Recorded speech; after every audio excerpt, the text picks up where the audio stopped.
I'm Carrie Beck with howtohomeschoolmychild.com, and I'm sitting right here at our island where we have spent so many years and hours and days homeschooling and working on homeschool. And what I want to do today is share a resource that I think would be very helpful for you if you are in the junior high school ages. It's put out by Excellence in Writing. It's called Writing Research Papers. And you may go, well, that sounds good, but why should I listen to you, Carrie? Well, I homeschooled for 10 years, and all 10 years I used Excellence in Writing products because they were the best writing products that I could find. You see, I was a public school teacher for 6 years, and I thought I had everything I needed because everything out there was very similar. All I did was talk or teach what to write about.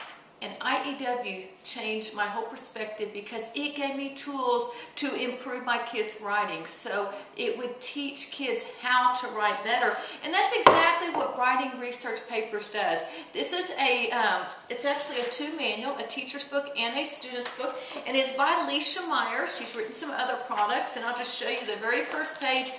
Comes with a bonus.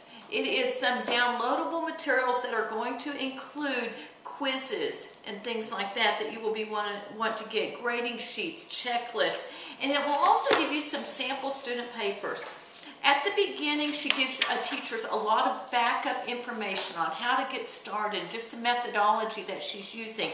But let me break down this curriculum into its three major parts. We have beginning research papers, we have intermediate research papers, and advanced research papers. In the beginning section, you are going to teach your students and your kids the different parts of a research paper, and they will practice those parts, like introduction and overview. They're going to practice writing that's the introduction to the course. Understanding the prompt so that they can write a good introduction. That's going to be the first lesson, and they're going to spend some time working on how to understand the prompt, how to take notes, plagiarism and citations, how do we quote correctly, counter arguments, how do we do that, and then start to come up with a thesis for a paper and an outline.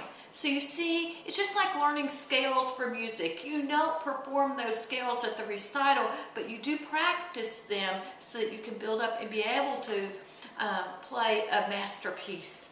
And that's what she does. She goes through the different parts, and then the last three parts of this beginning section is actually writing your thesis. Then we have an intermediate research paper, and again, we're going to go through the prompt.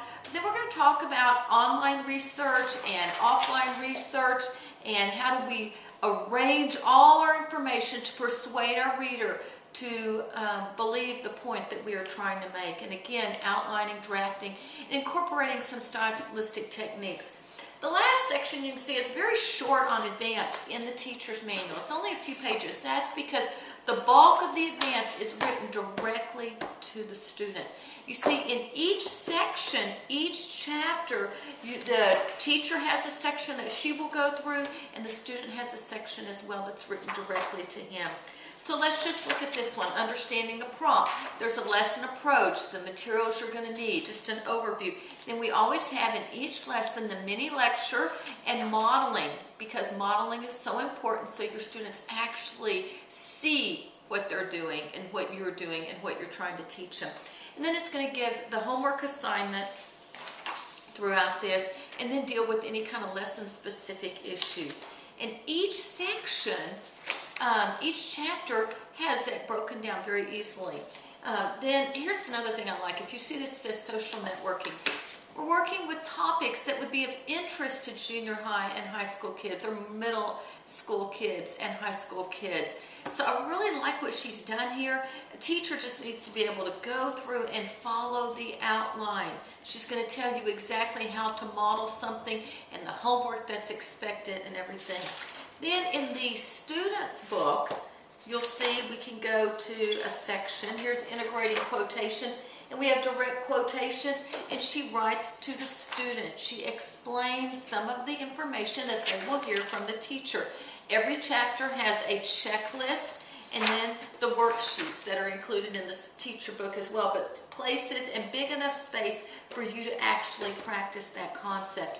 in the very back are some cheat sheets. She calls them teaching models, but it basically says, were you sick the day the teacher went over a particular model? Or were you present but a little out of it? Or did you just miss it a couple of things? What she's done is given little models of what that chapter is about. So it's basically a cheat sheet that the kids can go back, and it summarizes what they should learn from that particular lesson. The other thing she does is she includes her whole essay that she has written that kids can read through and see the different points that she's trying to teach them and how to write a good research paper. Excellent information preparing you for college or even for life. My kids say they still use the concepts they learn in IEW in their college papers and then out of college as well. I think it's a great investment. You just buy this, you buy your teacher's manual, and you use it with many, many students. If you're interested, the page you're on probably has a place that you can go ahead and order a copy. If you have any questions, call or email me. I'm here to answer your questions. And let's just see if this is a good fit for you. If not, we'll find something else that's better for your situation. I'm Carrie Beck with How to Homeschool My Child. Thanks for stopping by and have a great day.